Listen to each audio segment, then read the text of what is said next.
This is Edward Segal. Welcome to the Crisis Ahead podcast. Each week, we look at how companies, organizations, and individuals in the news are responding to, managing, or recovering from a crisis, and what you can learn from their successes or failures. My observations and recommendations are based on my experience managing crisis situations and advising others on how to respond to and bounce back from disasters, scandals, and other emergencies. My guest this week is Paul Omodt of Omodt & Associates, who, together with a handful of colleagues, volunteered their crisis management expertise to help public officials in Minnesota deal with the civil unrest in Minneapolis after the murder of George Floyd.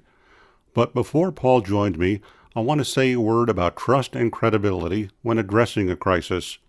As reported by CBS News, skepticism about getting a vaccine has grown as the pandemic has gotten worse in the United States. A new poll conducted for CBS News found that most voters think that if a vaccine for COVID-19 is announced this year, that they would think that the vaccine had been rushed through without enough testing. And of those voters, only 13% said that if the vaccine were available, that they would get their shot. Another survey by the Harris Poll found that more than 75% of Americans think that the accelerated approval process of a coronavirus vaccine is being driven by politics, not by proof that the shots actually work. To their credit, last week the CEOs of 9 biotech and pharmaceutical companies signed and announced an important pledge. They promised that they will follow scientific and ethical principles in the development of a COVID-19 vaccine. Will their pledge be enough to assure the public that the vaccine will be safe to take? Or is their pledge too little and too late? Only time will tell. Here are 7 things you or your organization should do immediately in a crisis to help ensure you will be believed and trusted when you have something important to say or ask people to do. First, don't promise more than you can deliver. Secondly, don't engage in exaggeration or hyperbole. Third, don't put your personal or corporate priorities ahead of the safety of others. Number 4, set and stick to realistic deadlines. Number 5, have a credible spokesperson represent your organization. Number 6, practice transparency and full disclosure. And finally, number 7, provide updates about your progress in finding and implementing a solution to the crisis. I've written a new book that provides important and detailed advice on how you can prevent, manage, and recover from more than 100 kinds of crisis situations. Crisis Ahead: 101 Ways to Prepare for and Bounce Back from Disasters, Scandals, and Other Emergencies. Crisis Ahead is now available as a paperback book wherever books are sold, and as an ebook from Amazon and Barnes & Noble. Crisis Ahead is filled with case studies about how companies and public figures have prepared for and handled crisis situations, and the important lessons you can learn from their successes and failures. The book also includes checklists and exercises to help you get ready for and react to a crisis. You can learn more about the book at publicrelations.com. It's not too early to start preparing for the next crisis. That's because history shows there is always a next crisis, and the sooner you are ready for it, the better. Paul Omodt is a 30-year veteran of public relations and communications in Minnesota. He has handled some of the biggest crisis situations in the Midwest, including a bridge collapse, product recalls, a strike by airline pilots, and corporate restructuring. Welcome to the podcast, Paul. Thank you, Edward. Glad to be here today. There is a saying that when you see something, do something. In the hours after the recent murder of George Floyd in Minneapolis, you saw something that concerned you about the crisis, and you did something about it. Tell us what you did, why you did it, and how you did it. Well, let me give you kind of the long windup. I grew up in Minneapolis. Minneapolis is my hometown. I'm a child of the city. But more importantly, I grew up, my dad was county sheriff in Hennepin County, which encapsulates Minneapolis. That meant that every day of my life, I grew up with a police scanner going, and I'd listen to the calls coming in. I'd hear what was dispatched out, and then I'd be able to watch it in the media, see how it played out. So I became very accustomed to learning how that happened. When George Floyd was murdered that first night, it was a Monday night when the video started to first surface on Memorial Day. I kept thinking like, oh, I wonder how the city is going to handle this. And I'm talking about the city police department, the city, the mayor's office, the fire, everything that kind of goes along with it. As Monday went into Tuesday, I kind of saw this lack of response, just an utter kind of lack of what do we do? And there were peaceful protests on Tuesday, and by Tuesday night, those had turned into kind of a lot of unrest on the streets. So that first night of Tuesday, I was transfixed watching my television of this, thinking about the communications aspect of it. Also knowing that two of my adult children, live in Minneapolis, as do a brother of mine, a sister of mine, and dozens of friends. So here I was watching this happen and thinking, okay, the first night of unrest, it takes a while to get your footing. And that was Tuesday night. Tuesday night turns into Wednesday night and the same thing. And I'm really scratching my head. And friends are starting to call and text me and engage me on social media saying, what should they be doing? And I'm giving up kind of my free advice. Wednesday turns into Thursday. And by Thursday, I'm very kind of upset and agitated. Friday morning, 8 o'clock, I woke up early that morning and I asked my wife, how soon is too soon to call the governor's office and tell them they need a plan? And she said 8 o'clock. And so at 8 o'clock, I indeed called a friend in the governor's office and I said, what are you doing? This is horrendous communication. I don't see any coordination in communication. In fact, I see very little strategic communication going on at all. And I offered up that I would put together a team of volunteers like myself who had experience dealing with mass unrest, civil unrest. So whether it was protests at the Super Bowl that were in the Twin Cities, or the Final Four tournament, or the Twin Cities Marathon, or the Republican National Convention that was in town years before, we had the people that had trained on that knew how to run an op center. And I called 4 friends. The 5 of us put together a plan by noon and headed on the governor's desk, and then embedded ourselves into the governor's SOC operations center to help run the unrest communications for the remainder of it. What shocked me so much was watching your hometown burn down and the feeling of pure hopelessness, of helplessness to say, what can I do to help this? From my perspective as a professional communicator, they needed to do something. And so we gave them a plan with kind of some very simple things to it. And we started helping them write copy and engage with reporters. And literally over the course of the next 2 or 3 nights, things started to settle down. And actually, the headlines the next day started to say things like, oh, Minneapolis is starting to get its footing on communications. The governor seems to understand what's going on now. And that was all the result of me and 4 friends who were all trained in crisis communications, stepping up and offering our help as just regular citizens. Did the city have a crisis management plan in place before the murder of George Floyd? And in fact, they did, because previous to this, me and some other people had actually worked on a plan for the city of Minneapolis specifically on what to do if there's a police involved shooting and or death in custody. They had a plan for how to deal with all the audiences involved.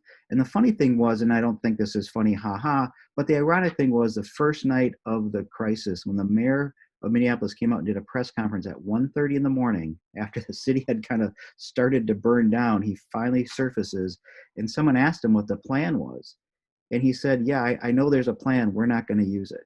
So there was a plan. And for some reason, they made the choice not to engage in the plan. And I think they got stuck into that bunker mentality that usually happens. And that's one of the things we wrote in our plan is the worst person to manage a crisis is yourself.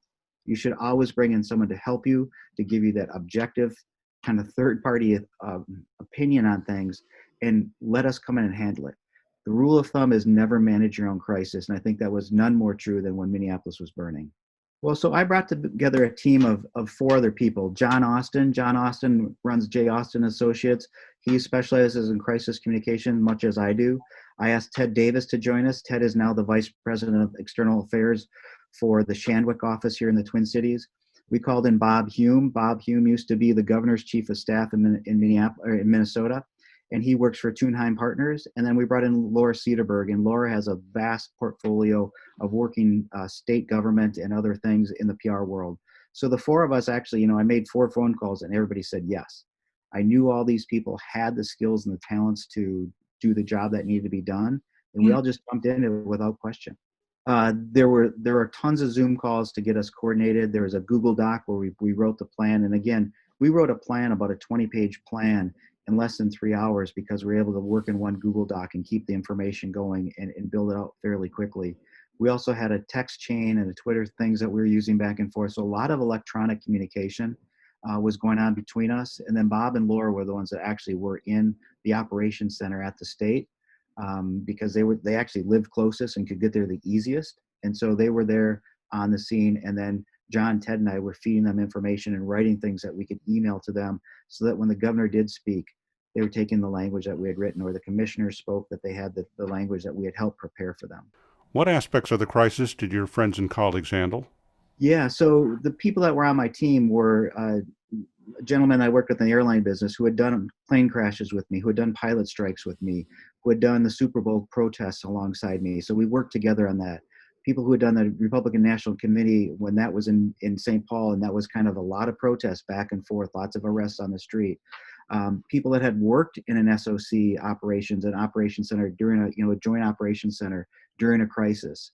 And we thought it was really important that we tried to balance it as much as we can between the five of us, male, female, people that were more politically active, people that weren't politically active, to make sure that what we were giving was true advice.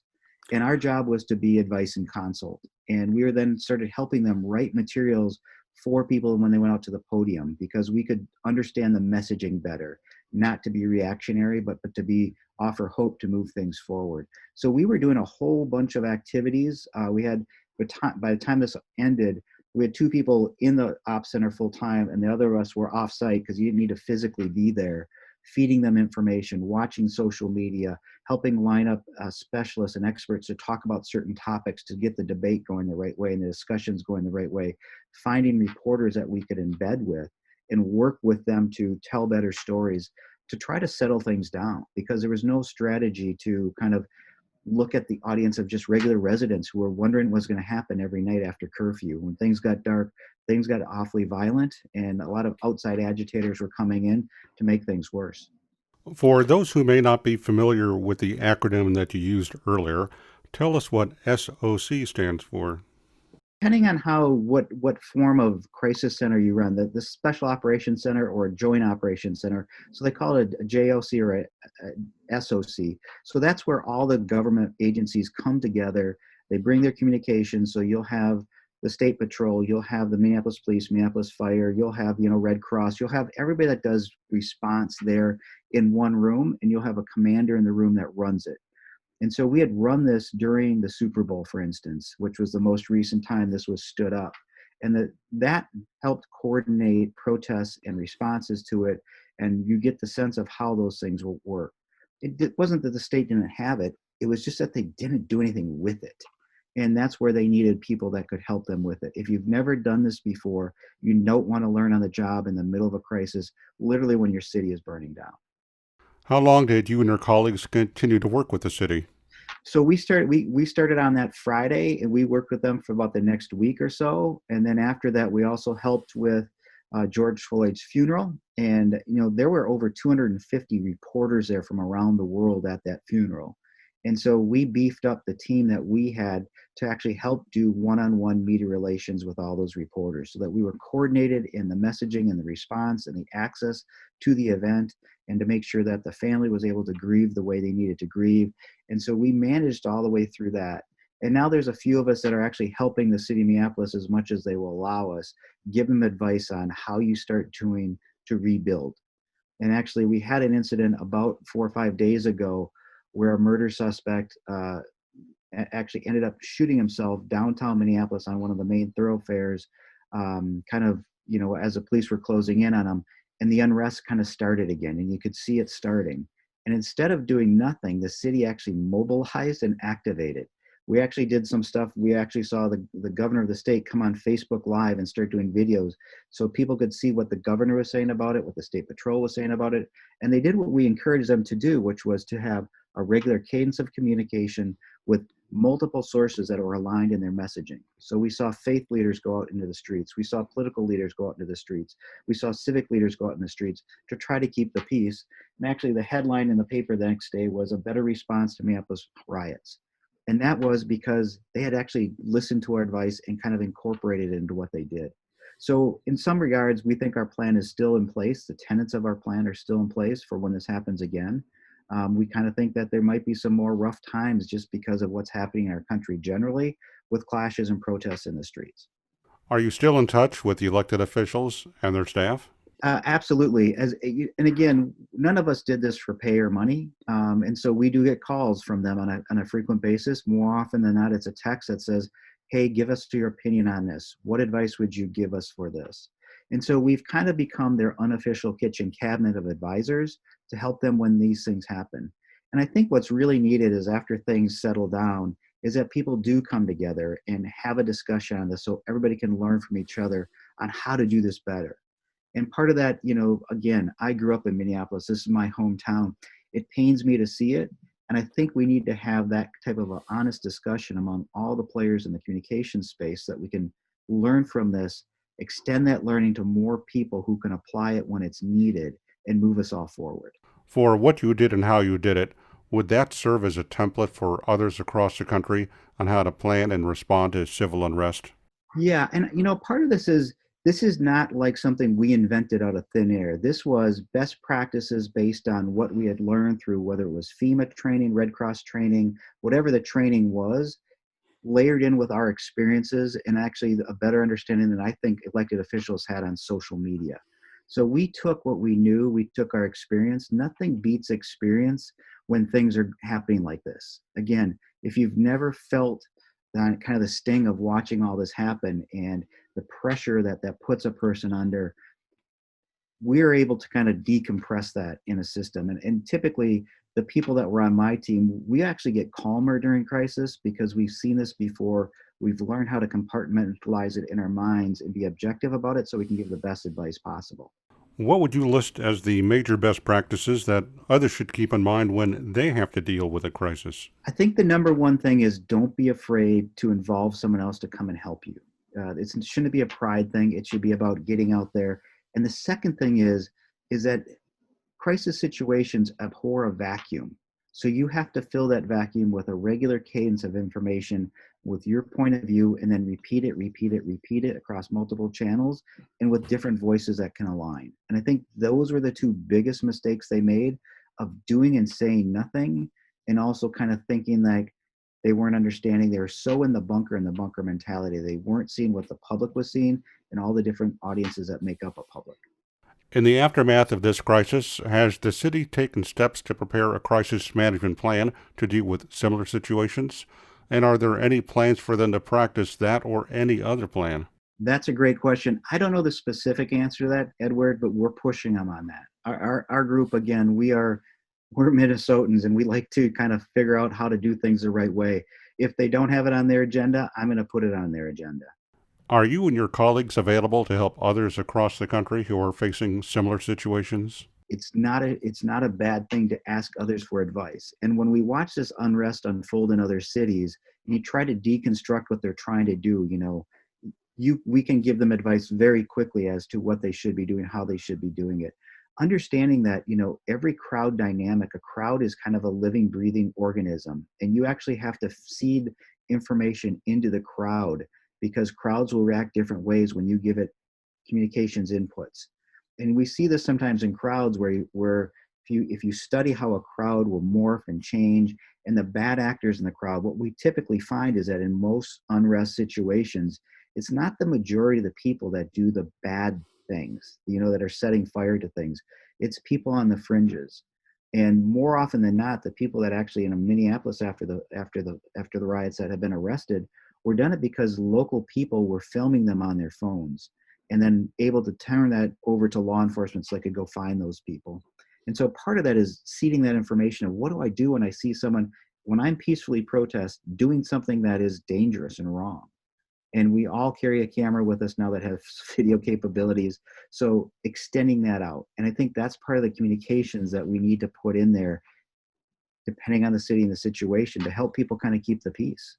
Tell us about your firm and its services, Paul. Well, Omodt and Associates is a full service PR firm. My model is a little different than most people's.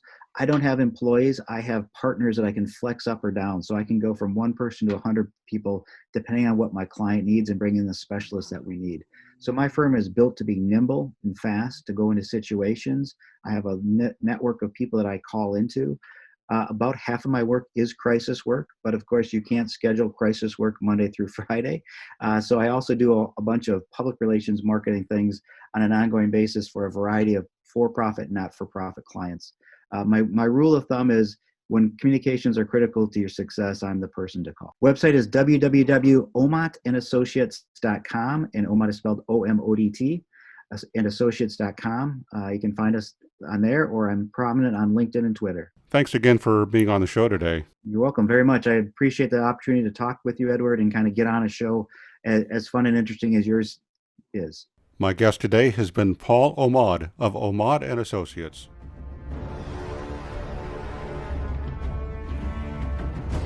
Thanks for joining me for this episode of the Crisis Ahead podcast. Remember, it's not a matter of if companies and organizations will have a crisis, but when.